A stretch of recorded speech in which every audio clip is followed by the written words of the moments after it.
शिवलिंग की परिक्रमा कैसे की जाती है? लोगों के मन में बड़ा प्रश्न रहता है। इसलिए प्रश्न रहता है क्योंकि परिक्रमा जो भगवान शिव के लिंग की है वह बड़ी अद्भुत परिक्रमा है। अर्ध परिक्रमा की जाती है, अर्धचंद्र के रूप में की जाती है, लेकिन उसका भी एक विधान है और हम इसी विषय पर चर्चा करेंगे। लेकिन उससे पहले कहेंगे कि आप तुरंत जा करके सर्वप्रथम हमारे इस इंस्टाग्राम प्रोफाइल को फॉलो करिए ताकि ऐसे ही वीडियोस आपको भविष्य में भी प्राप्त होते रहें। तो आइए चर्चा करते हैं। देखिए, शास्त्रों में बताया गया है कि अगर परिक्रमा करनी है किसी भी देवता की, तो जैसे शिव की हम चर्चा करें तो एकम गणाधिपे दद्यात्, अर्थात भगवान गणेश हैं उनके लिए एक परिक्रमा, द्वे सूर्य नारायण के 2 परिक्रमा की जाती है और त्रीणि शंकरेत, भगवान शिव की 3 परिक्रमाएं होती हैं। और ये जो 3 परिक्रमा है उसको कैसे करना है? सोम सूत्रन्न लंघयेत, अर्थात जब भी भगवान शिव की हम परिक्रमा करते हैं सोम सूत्र को हमको लांघना नहीं। अब चर्चा में ये भी जान लेते हैं कि सोम सूत्र कहा किसको जाता है। सोम सूत्र कहते हैं जहां से भगवान शिव की जो जलधारा प्रवाहित होती है उत्तर दिशा की ओर, उसको सोम सूत्र कहा जाता है। तो जब भी भगवान शिव की परिक्रमा कोई करे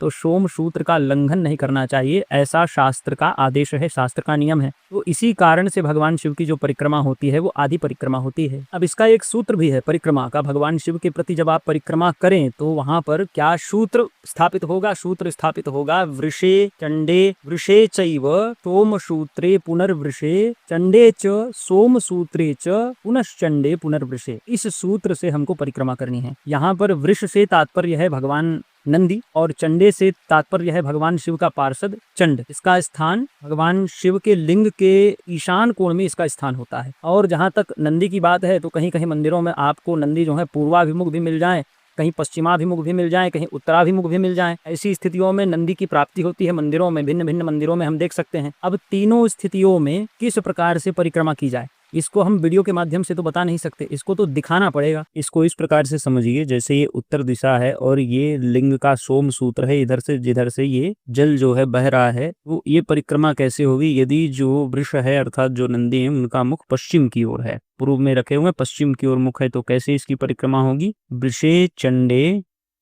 वृषे भूयः सोम सूत्रे पुनर्वृषे चंडे च सोम सूत्रे च पुनश्चंडे पुनर्वृषे।